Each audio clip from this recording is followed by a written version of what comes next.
हम लोग जानते हैं कि हम लोग ऑक्सीजन जो है अंदर लेते हैं, कार्बन डाइऑक्साइड बाहर छोड़ते हैं। वही कार्बन डाइऑक्साइड की बात करते हैं। इसकी अगर संरचना कोई पूछेगा रेखिक क्यों होता है, इसके पीछे बहुत बढ़िया कारण है।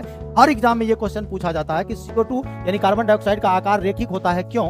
देखिए CO2 का संरचना इस तरह का होता है, ठीक है। क्योंकि यहाँ पर दो परमाणु है, एक कार्बन है, कार्बन का संयोजी इलेक्ट्रॉन भैया होता है 4, ऑक्सीजन का संयोजी इलेक्ट्रॉन होता है 6। लेकिन ऑक्सीजन को अष्टक नियम पूरा करने के लिए सिर्फ 2 इलेक्ट्रॉन चाहिए और कार्बन को अष्टक नियम पूरा करने के लिए 4 इलेक्ट्रॉन चाहिए। लेकिन अब यहाँ कार्बन का 4 इलेक्ट्रॉन संयोजी है, याद रखिएगा, और ऑक्सीजन का देखो 1 2 3 4 5 6, इसका 1 2 3 4 5 6 है। 2 इलेक्ट्रॉन ये ले लेगा, 2 इलेक्ट्रॉन ये ले लेगा, ये तो अष्टक नियम दोनों पूरा लिया, खुश हो गया, हैप्पी।